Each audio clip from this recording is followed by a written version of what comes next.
So you have a lot of people saying, don't push it.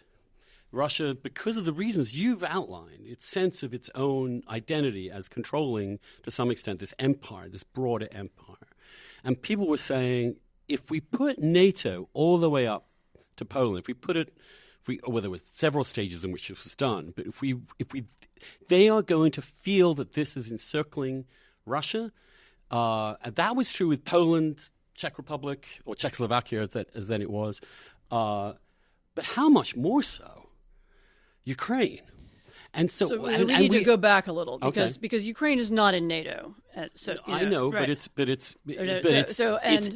specific. When was the moment? And you also have to think about, and you have to go back to why Ukraine was not interested in being in NATO 10 years ago. Why is Ukraine interested in being in NATO now? And why did the states of Eastern Europe want to join NATO in the 90s? And the answer is that the thing you're describing, by the time George Kennan wrote that, if it's from 1997, had already happened. And so the Russia's instinct to meddle in and control and interfere in states that it had once occupied was visible already by then and was already very active. And so what happened was that the nations of Central Europe, who thought of themselves as Europeans, and considered themselves connected to Europe, and that includes the Central Europeans and the Baltic states, began trying to join. The first Polish efforts to join NATO are in the early 90s, and then they come to fruition eventually in around 97. And why do they want to join NATO? Because NATO is a zone of prosperity and safety and security, and because they're afraid of Russia. And because because the revanchism that you've described had already begun. NATO is...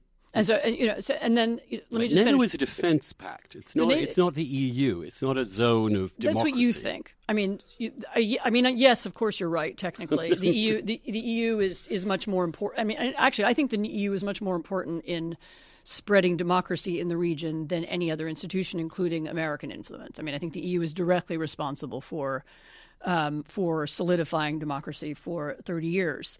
But NATO was also extremely important, both from the point of view of those countries and also from the point of view of investors and so on, that this was a signal that this was safe. This is a region of the world in which it's 60. I had 90 million people or something.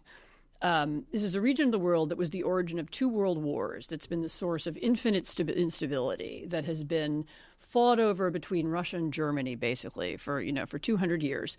And really, the American decision to expand NATO into the region brought 3 decades of peace and prosperity, doubling and quadrupling of national GDPs, an absence of war, as I said, in a region that had always been the sources of war. Really, if you step back from it, it's the most successful piece of American foreign policy in the last half century. I mean, what else is there? Our policy in the Middle East. Where else? Where else have we been so successful? Where else have we achieved something? Maybe it's a little too soon to tell. Well, maybe this was let's look at what it achieved. First of all, why did it happen? It didn't happen because Americans wanted it. It happened because the Poles wanted it and the Romanians wanted it.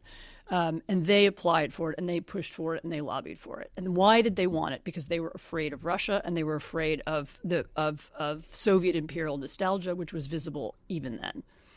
So the expansion of NATO was not the cause of this problem; it's the result.